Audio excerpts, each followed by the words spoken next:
À première vue, on dirait des écouteurs de luxe avec leur design brillant façon diamant, mais derrière ce look bling bling, est-ce que les Sta-Kay d'Air Acoustic Audio, est-ce que les Stay-Kay de Kipifi cachent vraiment un bon son, ou est-ce que c'est juste du tape à l'œil? Je les ai testés pendant mes sessions sport et en mode chill à la maison, voilà ce que j'en pense.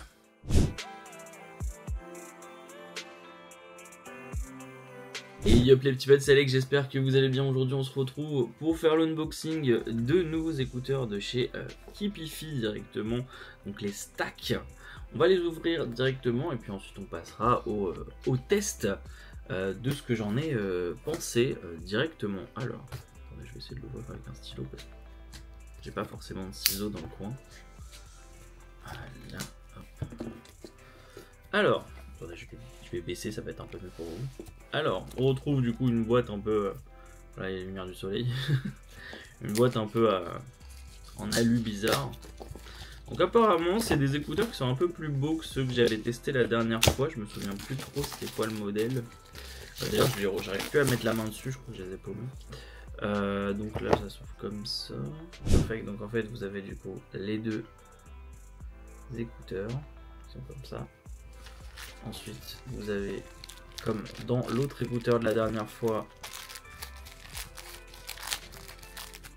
un câble qui est très, ma foi, très joli. Ma foi, très joli.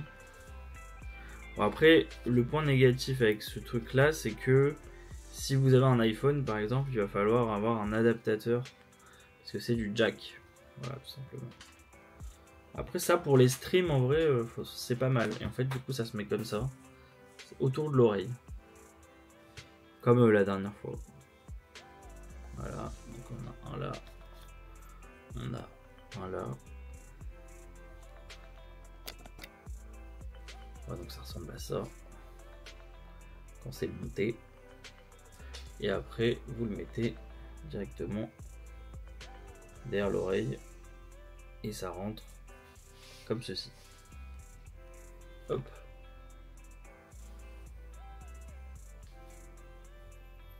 Et là, du coup, voilà, là je suis un peu isolé du monde extérieur et ça va, la longueur du câble est pas mal du tout. Voilà, en tout cas, merci d'avoir suivi cet unboxing. On passe au test.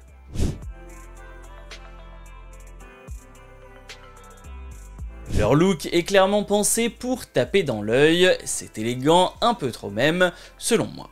On sent qu'ils ont voulu viser le thème de l'année du serpent, mais perso je trouve ça limite girly. Côté confort, rien à redire, si on prend le bon embout, ils tiennent bien en place, même en mouvement, parfait pour le sport ou pour une écoute détente sur le canapé.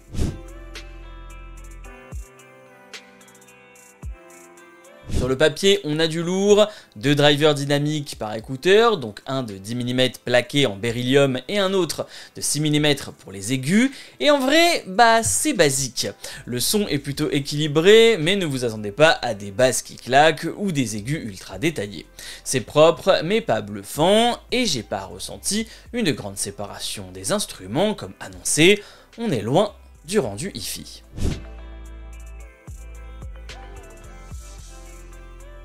Pas de micro ni de version USB-C ici, c'est du jack 3.5 mm old school et c'est justement un des problèmes. La compatibilité devient compliquée aujourd'hui, à part une console, un lecteur MP4 ou avoir un adaptateur, t'as rarement une prise jack sur toi. En plus, dès qu'on pousse un peu le volume, la saturation devient violente. Dommage parce que la qualité reste correcte à volume modéré. Néanmoins, bonne surprise, le câble est détachable, remplaçable et assez solide, donc ça rajoute un point niveau durabilité.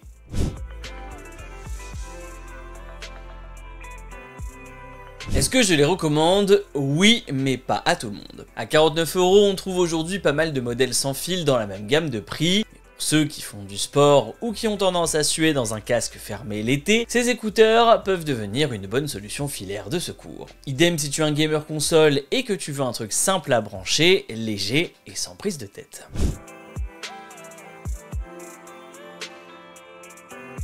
Les Stackade de Keepifi sont beaux, confortables et solides, mais niveau son, ils ne révolutionnent rien. Pas assez puissant pour des audiophiles, pas assez pratique pour les utilisateurs classiques. Ce que je retiens, c'est que c'est un produit de niche, idéal pour le sport ou l'été, ou tout simplement pour flex, mais à éviter si vous cherchez des écouteurs au top de la qualité ou ultra polyvalents. J'espère que la vidéo vous aura plu, n'hésitez pas à liker, partager, vous abonner, n'hésitez pas à me suivre sur les réseaux sociaux et à regarder mes autres vidéos sur les produits Keepifi, comme le CCZ que j'ai pu tester précédemment, qui est un peu plus qualitatif que ce produit-là. Je remercie encore une fois Keepifi de m'avoir envoyé ce produit, j'espère que la vidéo vous aura plu, on se retrouve à la prochaine pour un autre test ou une autre histoire, c'était Alex, peace.